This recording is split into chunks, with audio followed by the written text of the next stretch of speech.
Hello दोस्तों, welcome back to media. तो दोस्तों, Himachal Pradesh excise and taxation department के अंदर एक वैकेंसी की नोटिफिकेशन आउट की गई थी। तो सोचा आप सभी लोगों को इस नोटिफिकेशन के बारे में बताते हैं। तो वैसे तो काफ़ी कम वैकेंसीज जो है वो Himachal Pradesh excise and taxation department में निकलती हैं, लेकिन अब वैकेंसी निकली हुई है। तो जो योग्य उम्मीदवार होगा वो इस फॉर्म को अप्लाई कर दीजिएगा, क्योंकि हिमाचल प्रदेश की अगर आप पॉपुलेशन की बात करें तो काफ़ी ज़्यादा है। ठीक है, तो उसमें कोई ना कोई इस तरह की योग्यता रखने वाला कैंडिडेट मिल ही जाएगा। तो ध्यान से पूरी इन्फॉर्मेशन सुनिएगा। टैक्सेशन डिपार्टमेंट में वैकेंसीज है, जो सैलरी होगी वो लाखों में यहाँ पर आप लोगों को देखने को मिलेगी। तो लाखों में यहाँ पर आप लोगों के लिए सैलरी रहेगी। तो जो भी इंटरेस्टेड कैंडिडेट्स अप्लाई करना चाहते होंगे इस पोस्ट को, वो अप्लाई कर सकते हैं। लेकिन पहले टर्म एंड कंडीशंस, योग्यता क्या है, एज क्या रखी गई है, किस तरह आवेदन करना है, वो कुछ इंपॉर्टेंट नोटिफिकेशन आप ज़रूर सुन लीजिएगा। तो दोस्तों, देख सकते हो नोटिफिकेशन आप सभी लोगों की मोबाइल स्क्रीन पर इस टाइम दिख रही होगी। तो government of Himachal Pradesh state taxes and excise department की तरफ से जो नोटिफिकेशन जो है वो वैकेंसी की आप लोगों के लिए जारी की गई है। ठीक है, तो यहाँ पर जो वैकेंसी रहने वाली है, यह रहेगी आप लोगों की टेक्निकल मेंबर की। ठीक है, टेक्निकल मेंबर की जब वैकेंसी आप लोगों को देखने को मिलेगी गुड्स एंड सर्विस टैक्स के अंदर। ठीक है, जिसे आप जीएसटी भी कह सकते हो। ठीक है, तो इसके लिए जो पोस्ट रखी गई है वो एक ही पोस्ट रहेगी, जो ध्यान रखना होगा पहले आप लोगों को, क्योंकि काफ़ी अपर लेवल की पोस्ट यह रहने वाली है। क्वालिफ़िकेशन एंड एलिजिबिलिटी के बारे में मैं आप लोगों को आगे बताऊंगा कि किस तरह की क्वालिफ़िकेशन यहाँ पर आप लोगों के लिए इस पोस्ट में रखी गई है। तो साथ ही साथ एप्लीकेशन प्रोसीजर बता दें तो आप लोगों को ऑनलाइन यहाँ पर आवेदन करना होगा, जिसकी कि लिंक आप लोगों को नीचे डिस्क्रिप्शन में प्रोवाइड करवा दी गई है।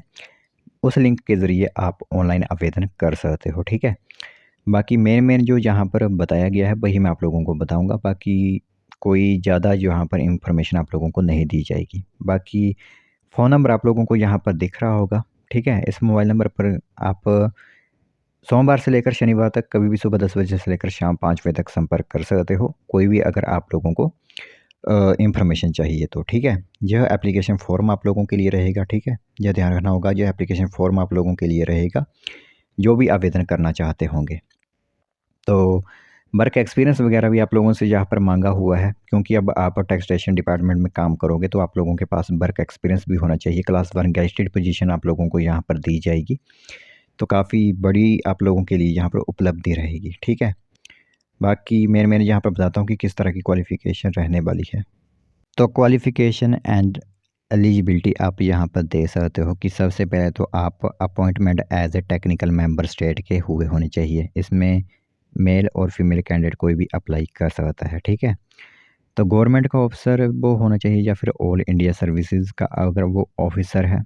ठीक है, और below the rank of additional commissioner of value जो है वो उसके नीचे रैंक नहीं होना चाहिए। State goods and service tax वगैरह का उनका रैंक होना चाहिए, तभी आप इस फॉर्म को अप्लाई कर सकते हो। ठीक है, जैसे कि मैंने कहा था कि सैलरी आप लोगों के लिए यहाँ पर काफ़ी बड़ी रहने वाली है।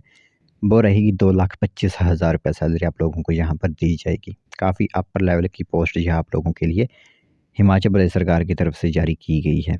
ठीक है, पे लेवल जो है वो आप लोगों को 17 का यहाँ पर दिया जाएगा। ठीक है, तो यह ध्यान रखना होगा आप लोगों को। तो इसके लिए एज जो रखी गई है वो minimum age 50 years and maximum 67 year जो है रखी गई है। तो इससे मतलब कोई एक्सपीरियंस्ड कैंडिडेट ही अप्लाई कर सकता है, जिसने पहले इस तरह के काम किए होंगे, क्योंकि मिनिमम एज ही 50 साल है और 67 साल तक जो है मैक्सिमम एज रखी गई है। बाकी अपॉइंटमेंट का अगर पीरियड आप लोगों को बताएं तो 4 साल का यहाँ पर रहेगा आप लोगों के लिए अपॉइंटमेंट पीरियड। ठीक है, मेडिकली वगैरह आप फिट होने चाहिए। ठीक है, तो यह एक इंफॉर्मेशन जो है वो एक्साइज एंड टैक्सेशन डिपार्टमेंट की तरफ से आई हुई है। तो जो अप्लाई करना चाहता होगा वही सिर्फ इसे अप्लाई कर सकता है, कोई आम नागरिक इसे अप्लाई नहीं कर सकता।